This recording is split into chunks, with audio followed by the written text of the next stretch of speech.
Hello students, IIT की तैयारी करने वाले बच्चों के लिए मास्टर रोटेशन कॉन्सेप्ट की सीरीज में एरोडो का 1.252 रोलिंग के ऊपर बेस्ड है।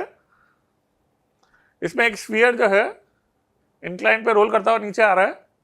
इंक्लाइन का एंगल अल्फा दे रखा है और हमें फ्रिक्शन कोफिशिएंट के बारे में ये पार्ट में पूछा है कितना होना चाहिए, और दूसरे पार्ट में काइनेटिक एनर्जी टी सेकेंड्स बाद कितनी हो जाएगी, रेस्ट से वो स्टार्ट करेगा। तो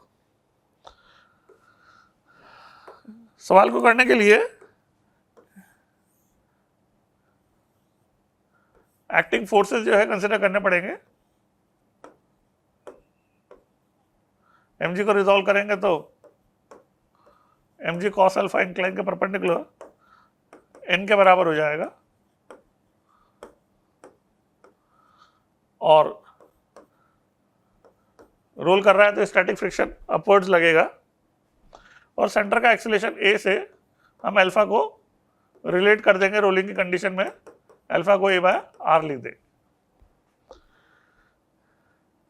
तो एक फोर्स की इक्वेशन लिखेंगे सेंटर के एक्सीलरेशन a के लिए, mg sine alpha minus fs equal to ma, और दूसरी टॉर्क की इक्वेशन सेंटर मास के अबाउट fs इंटू r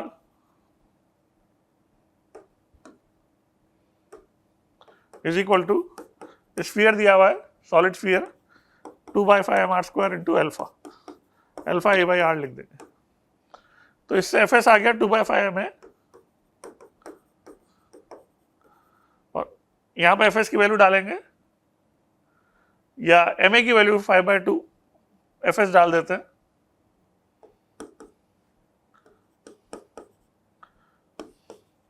तो उससे fs की वैल्यू आ जाएगी 1 + 5/2 7/2, तो fs हो जाएगा 2/7 mg साइन अल्फा। अब हमें पता है कि फ्रिक्शन कोफिशिएंट निकालना हो तो इसके लिमिटिंग वैल्यू से लेस होना चाहिए।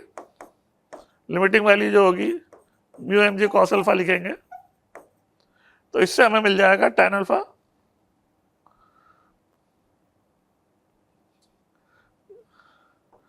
To by 7 tan alpha less than equal to mu मिल जाएगा। fs मैक्स हमने क्या मान लिया, म्यू एन मान लिया, तो हमारे पास कंडीशन आ गई mu must be more than equal to 2/7 tan alpha. ये तो एक पार्ट हो गया, 2/7 tan अल्फा से ग्रेटर होना चाहिए म्यू। दूसरा पार्ट में पूछा काइनेटिक एनर्जी, हमें ए पता चल गया, ए की वैल्यू fs को यहां पुट करेंगे 2/7 ma, तो ए की वैल्यू आ जाएगी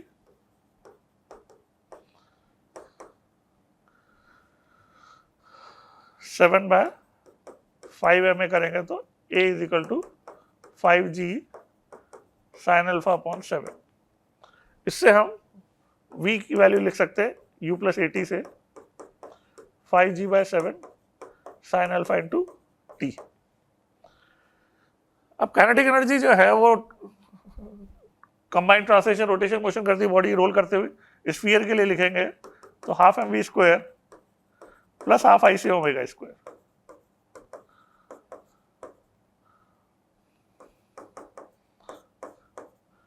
तो इससे आ जाएगा ये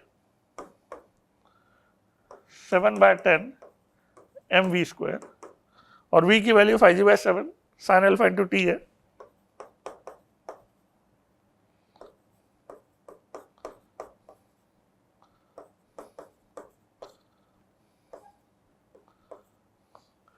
तो हमें मिलेगा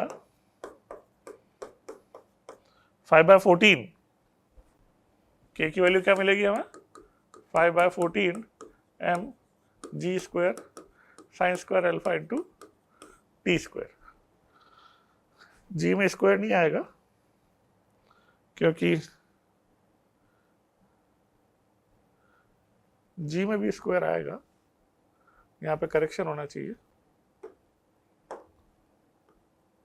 M g square t square sine square alpha, क्योंकि आप डायमेंशनली भी देख सकते हो v जो है वो जी टी होगा, v square g square t square हो जाएगा। तो ये आंसर यहाँ पर 5/14 m g square t square sine square alpha सही है। तो आप देख सकते हो किस तरह से हमने बड़ा आसानी से इस सवाल को करा। आपको बस ये ध्यान रखना था कि जो कंबाइंड ट्रांसलेशन रोटेशन करती हुई बॉडी की काइनेटिक एनर्जी होती है वो half m v square plus half I से ओमेगा स्क्वायर होती है। उससे हमने 7/10 एम वी स्क्वायर स्फीयर की काइनेटिक एनर्जी बोली और v की value u plus a t से टाइम के फंक्शन के रूप में इसमें पुट कर दी, तो हमें स्फीयर की काइनेटिक एनर्जी t सेकंड्स बाद मिल गई। Thank you.